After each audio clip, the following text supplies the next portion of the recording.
Hi friends, आज हमारा दादा तो मुझे ना हाय फ्रेंड्स, आज तो हमें प्रोग्राम আছে নাচে আমরা পরে পরে সব দেখাচ্ছি। আর এখন আমার মেকআপ চলছে, মায়ের ওখানে মেকআপ চলছে, তারপরে মা আমার মেকআপ করছে।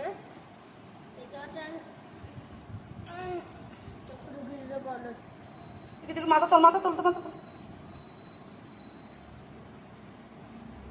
নড়িস না।